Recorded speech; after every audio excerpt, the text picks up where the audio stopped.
OBC महासभा द्वारा देश एवं प्रदेश व्यापी ज्ञापन कार्यक्रम के तहत 10 जुलाई को गुना में भी ओबीसी महासभा गुना जिला इकाई के द्वारा भी निर्धारित समय अनुसार कलेक्टरेट कार्यालय पहुंचकर कलेक्टर को प्रधानमंत्री मुख्यमंत्री के नाम का ज्ञापन सौंपा गया। हम आपको यह विस्तार से बता दें कि ओबीसी महासभा क्या है, ये ज्ञापन क्यों और कौन सी मांगों को लेकर सौंपा गया। ओबीसी महासभा एक गैर राजनीतिक सामाजिक संगठन है जो देश के 50% से अधिक जनसंख्या में निवारत अन्य पिछड़ा वर्ग ओबीसी को संवैधानिक रूप से हक और अधिकारों के लिए संघर्षरत है। ओबीसी जिसकी जनसंख्या के आंकड़े ब्रिटिश शासन काल सन 1931 में प्रकाशित किए गए थे, किंतु आजाद भारत के इतिहास में आजादी के 75 वर्ष पूर्ण होने पर आजादी के अमृत महोत्सव में भी संवैधानिक रूप से जनसंख्या अनुसार प्रतिनिधित्व न मिलने से आर्थिक, सामाजिक और शैक्षणिक रूप से वंचित पिछड़े वर्ग के नौजवान, युवा युवतियों, प्रबुद्धजनों एवं नारी शक्ति के संघर्ष और आंदोलन से मजबूर होकर वोट बैंक की राजनीति को साधने की दृष्टि से प्रधानमंत्री नरेंद्र मोदी ने जातिगत जनगणना की घोषणा तो कर दी, किंतु इसके फलस्वरूप मध्य प्रदेश सरकार ओबीसी वर्ग को 27% आरक्षण का लाभ नहीं दे रही है, जबकि माननीय सर्वोच्च न्यायालय द्वारा संवैधानिक आरक्षण को लागू करने की कोई रोक नहीं है। यह मोदी सरकार और मध्य प्रदेश की मोहन सरकार की ओबीसी वर्ग को छलने की नीति स्पष्ट है, जो देश के लोकतंत्र और संवैधानिक ढांचे को ध्वस्त करने का प्रयास है, जो कि न्यायोचित नहीं है। अब ओबीसी महासभा सरकार को चेतावनी देते हुए अपनी प्रमुख मांगों को लेकर मांग करता है। केंद्र सरकार के द्वारा 2025 में भारत की जनगणना कराने की घोषणा की है, जिसमें जनगणना के साथ जातिगत जनगणना कराई जाए। ओबीसी वर्ग को मध्य प्रदेश में 27% आरक्षण लागू किया जावे। सरकारी नौकरी में 13% होल्ड ओबीसी आरक्षण को हटाकर ओबीसी अभ्यर्थियों की नियुक्ति जल्द की जावे। ओबीसी महासभा मांग करता है मुख्य मांगों का निराकरण 15 दिवस के भीतर कर दिया जाए, अन्यथा ओबीसी महासभा 28 जुलाई 2025 को मध्य प्रदेश की राजधानी भोपाल में प्रदेश के मुख्यमंत्री के निवास का घेराव करेगा।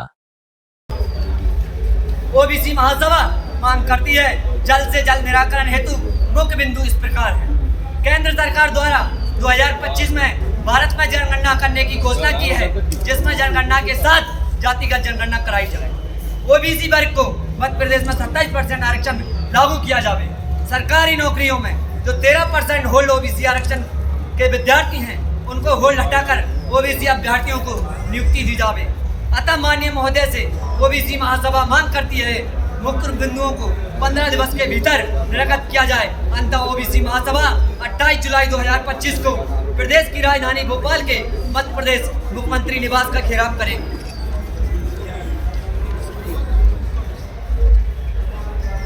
मैम, निवेदन है कि हमारे 27,000 छात्र प्रदेश में ओबीसी 13% होल्ड की वजह से फंसे हुए हैं, जबकि कोर्ट ने आदेश दे दिया है कि इनको नियुक्तियां दी जाएं, लेकिन अभी तक प्रदेश सरकार ने हमारे 13% जो विद्यार्थी हैं, जो 27,000 की संख्या में, उनको नियुक्तियां नहीं दी गई। ये एक तरफा व्यवहार किया जा रहा है सरकार के द्वारा, जबकि ऐसा कानून भी है। पिछली बार जो कांग्रेस की सरकार थी, आदरणीय कमलनाथ जी ने 27% आरक्षण का नियम बनाया था और कोर्ट ने भी उसको माना है। कोर्ट ने आदेश दिया है कि आप नियुक्ति दो, इसके बावजूद भी प्रदेश सरकार हमारे छात्रों को नियुक्तियां नहीं दी जा रही है। उसके संबंध में हम सभी छात्र और पिछड़े वर्ग के हितैषी लोग यहाँ आपको ज्ञापन देने आए हैं। आपसे विनम्र अनुरोध है कि इस आवेदन को आप उन तक भेजें, और ये चेतावनी भी है कि अगर एक में पहुंचे और आज हम शांति का संविधान के दायरे में रखे, शांतिगत तरीके से हम हमारा आवेदन भोपाल सीएम आवास का घेराव करेंगे और उनको उनके घरों से नहीं निकलने देंगे, पूरे भोपाल को जाम कर देंगे। ये हमारी चेतावनी सोशल मीडिया और आप सबके माध्यम से कहते जा रहे हैं। अभी आप कोर्ट ने 4 तारीख को याचिका थी हमारी ओबीसी वर्ग के छात्रों की, जो 27% आरक्षण कमलनाथ सरकार ने दिया था, लेकिन अभी प्रदेश सरकार हमारे 13% छात्रों को नियुक्ति नहीं दे रही है, जबकि कोर्ट ने आदेश कर दिया है कि उनको नियुक्तियां दी जाएं, लेकिन फिर भी सरकार हमारे 13% छात्रों को नियुक्तियां नहीं दी गई, जो कि उसको लेकर आज पूरे मध्य प्रदेश में ज्ञापन दिया गया है कि सभी जिलों के कलेक्टर महोदय को ज्ञापन दिया गया है कि सब 17 दिन के अंदर हमारे जो विद्यार्थी हैं उनको नियुक्तियां दी जाएं। अगर उनको 17 दिन के अंदर नियुक्तियां नहीं दी जाती तो उसके बाद हम भोपाल में कूच करेंगे। पूरे प्रदेश से जो ओबीसी हितैषी और तमाम जो जातिगत संगठन हैं, सभी मिलकर भोपाल सीएम आवास का घेराव करेंगे। इस विषय में आज माननीय कलेक्टर महोदय को ज्ञापन दिया गया। मैं धर्मेंद्र सिंह यादव, ओबीसी महासभा प्रदेश महासचिव युवा मोर्चा और यादव महासभा अखिल भारतीय छात्र महासभा प्रदेश अध्यक्ष।